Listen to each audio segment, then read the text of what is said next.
Anas juga itu harus membuktikan dirinya. Dulu kan dia bilang kalau Anas korupsi 1% pun saya digantung ke Monas kan. Dia bersalah dia digantung. Itu adalah keyakinan lahir batin bahwa saya tidak melakukan sesuatu yang dituduhkan itu. Itu keyakinan lahir batin dunia akhirat bisa dipertanggungjawabkan. Karena itu Mas Anas pernah cerita, kalau saya keluar nanti, saya ingin ada ruang diskusi untuk membedah kasus saya dengan orang-orang yang pernah menghukum saya, dengan intelektual, biar publik bisa menilai. Kalau saya ikut dalam perdebatan itu berarti saya bodoh. Kenapa saya mau berdebat? Padahal itu sudah nyata-nyata, sudah ingkrah putusannya, dia bersalah dan dia menjalani putusan. Jadi ngapain? Dari duit mana? Tidak ada fakta sidang apapun yang menyatakan bahwa itu dari proyek PBN di mana, departemen apa, kementerian apa, lembaga apa, nggak ada. Pokoknya ngitungnya Uang negara mana yang dirugikan? nah, nggak ada tidak keterangan. ada. Sampai sekarang nggak ada, di putusan itu nggak ada. Bahkan kalau Anda lihat di putusan kasasinya itu kan lebih tinggi hukumannya. Dan yang putuskan siapa? Pak Artijo. Termasuk ketika berlipat oleh Artijo pun itu nggak ada. Itu yang membuat saya pernah ketemu Pak Mahfud MD ketika kita tweet war di Twitter, akhirnya beliau ngundang saya hadirkan bersama Yulianis melihat data itu. Beliau lihat sendiri itu semua. Kaget dia lihat siapa-siapa yang terima uang. Nggak ada nama Anas di situ. Itu dokumen yang ada di KPK itu. Dan itu tidak akan pernah berubah sampai kapanpun keyakinan itu. Karena saya yang tahu. Kan udah selesai. Semua vonis, tidak ada satupun vonis yang menyatakan Anas Urbaningrum tidak bersalah. Ya itulah termasuk yang begitu. Kalau sampean baca detail putusannya itu sudah terjawab sebetulnya. Tampaknya disinilah peran oknum komisioner KPK dengan memasukkan dakwaan kasus Hamalan dan proyek lainnya. Jadi bahasa dan proyek-proyek lainnya ini yang penting tersangka dulu Anas. Nanti kita cari masa sih nggak ada kayak begitu. Padahal di dalam KUHP tidak boleh ketidakjelasan di dalam dakwaan orang persangkaan itu nggak boleh. Tapi nggak ada urusan. Tersangka dulu 22 Februari walaupun Januari berikutnya baru diproses. Membuka kembali janji Anas gantung di Monas. Mantan terpidana kasus korupsi Hambalang, Anas Urbaningrum, bicara soal janjinya di tahun 2013 lalu soal gantung Anas di Monas jika terbukti korupsi. Anas menegaskan secara lahir dan batin tidak melakukan korupsi, seperti yang telah dituduhkan kepadanya. Dulu kan dia bilang kalau Anas korupsi 1% pun saya digantung ke Monas kan. Dia bersalah dia digantung. Itu adalah keyakinan lahir batin bahwa saya tidak melakukan sesuatu yang dituduhkan itu. Itu keyakinan lahir batin dunia akhirat bisa dipertanggungjawabkan dan itu tidak akan pernah berubah sampai kapanpun keyakinan itu. Karena saya yang tahu.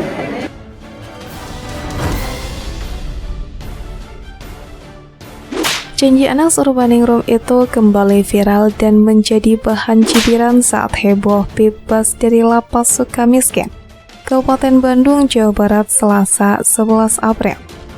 Sebelumnya Anas Urbaningrum terseret kasus korupsi proyek Wisma Atlet Hambalang 2012. Adapun janji yang menjadi perbincangan netizen itu soal perkataan Anas Urbaningrum yang bersedia digantung di Monas jika terbukti korupsi.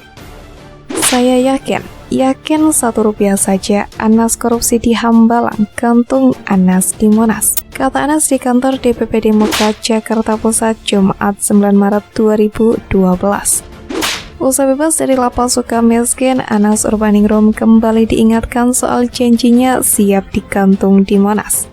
Saat pulang ke kampung halamannya di Desa Ngakli, Kecamatan Serengat, Kabupaten Blitar, Jawa Timur pada Rabu 12 April 2023. Anas Urbaningrum ditanya awak media soal janjinya. Bagaimana Pak janjinya? Janji gantung di Monas, tanya seorang awak media. Tetapi Anas Urbaningrum tidak secara gamblang menjawab pertanyaan tersebut. Anas menegaskan yang terpenting adalah secara lahir batin. Ia meyakini tidak melakukan korupsi seperti yang telah dituduhkan pada dirinya. Keyakinannya itu, kata Anas, bisa dipertanggungjawabkan dan tidak akan berubah sampai kapanpun. Nomor 1 itu adalah keyakinan lahir batin bahwa saya tidak melakukan sesuatu yang dituduhkan atau korupsi.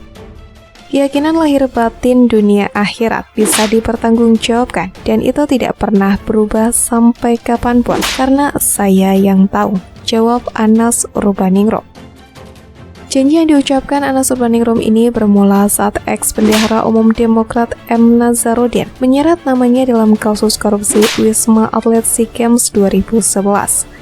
Nyanyian Nazarudin ini bermula saat ia ditetapkan sebagai tersangka oleh Komisi Pemberantasan Korupsi atau KPK dalam kasus suap proyek Wisma Atlet Jakabaring, Palembang, Sumatera Selatan 2011. Kala itu Nazarudin menyebut Anas Urbaningrum menerima aliran dana dari suap atas proyek Wisma Atlet SEA Games 2011. Ia sendiri mengaku bingung saat ditetapkan sebagai tersangka oleh KPK karena tidak merasa terlibat dalam kasus suap Wisma Atlet. Nazarudin mengaklaim yang menerima aliran dana Wisma Atlet bukan dirinya, melainkan Anas Urbaningrum. Anas yang terima aliran dana Wisma Atlet bukan saya, ujar Nazarudin Selasa 19 Juli 2011 dikutip dari laman Indonesia Corruption Watch atau ICW. Lebih lanjut, Nazarudin menyebut Anas Urbaningrum lah yang merekayasa suap proyek Wisma Atlet. Ia mengatakan Anas Urbaningrum banyak menikmati uang dari proyek-proyek yang dibiayai anggaran pendapatan dan belanja negara atau APBN. Nazarudin mencontohkan Anas Urbaningrum menerima uang 50 miliar dari proyek Wisma Atlet Hambalang. Uang itu, kata Nazarudin, dipakai Anas untuk memenangkan dirinya menjadi Ketua Umum Demokrat.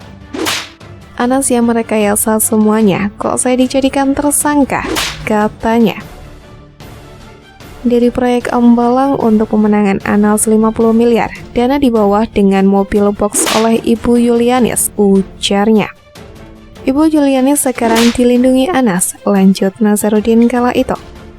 Ia kembali menyebut nama Anas Urbaningrum saat menjalani persidangan di Pengadilan Tindak Pidana Korupsi atau Tipikor Jakarta dengan agenda membacakan eksepsi atau nota keberatan pada 7 Desember 2011. Saat membacakan eksepsinya, Nazarudin mengaku tugasnya hanya memperkenalkan Mindo Rosalina Manulang ke Angelina Sunda atas perintah Anas Urbaningrum. Ia juga menegaskan dirinya tidak pernah terlibat dalam proyek Hambalang Wisma Atlet. Tugas saya hanya memperkenalkan Rosa ke NJ sesuai perintah Anas Urbaningrum, kata Nazarudin Rabu 7 Desember 2011. Dalam pembicaraan tersebut disepakati Menpora, Andi Malarangen, dan NJ, Banggar atau Badan Anggaran akan membuat anggaran khusus untuk proyek Hambalang, ujarnya. Teknisnya secara detail akan dibicarakan di Komisi 10. Setelah itu hasil pertemuan tersebut saya laporkan kepada Anas, tambahnya. Jadi kewajiban saya hanya menjalankan perintah dari Anas. Saya tidak pernah ikut campur dalam proyek itu dan saya tidak pernah membicarakan proyek Wisma Atlet, tegasnya. Anas Urbaningrum memang beberapa kali mengalami perubahan vonis seiring dirinya mengajukan banding hingga kasasi. Pada September 2014, Anas Urbaningrum dijatuhi vonis 8 tahun penjara dan denda 300 juta. Oleh Majelis Hakim Pengadilan Tindak Pidana Korupsi atau Tipikor Jakarta. Tidak hanya itu, tanah Pondok Ali Ma'sum di Krapyak, Yogyakarta seluas 7.870 meter persegi yang disebut-sebut merupakan hasil korupsi disita. Ia pun mengajukan banding ke Pengadilan Tinggi DKI Jakarta atas vonis tersebut oleh PT DKI Jakarta. Pada Februari 2015, vonis Anas Urbaningrum berkurang dari 8 tahun penjara menjadi 7 tahun. Tanahnya di Krapyak, Yogyakarta pun dikembalikan karena dinilai untuk kepentingan umat, tetapi ia tetap diwajibkan membayar denda 300 juta subsidiar 3 bulan.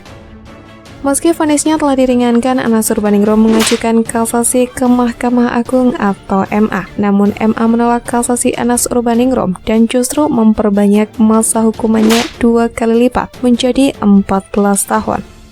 Vonis ini diputuskan oleh Hakim Agung almarhum Artijo Alkostar pada Juni 2015. Terkait semakin banyak vonisnya tersebut, Anas Urbaningrum mengajukan peninjauan kembali atau PK pada 2018 setelah Artijo pensiun. Hasilnya vonis Anas Urbaningrum disunat MA menjadi 8 tahun penjara.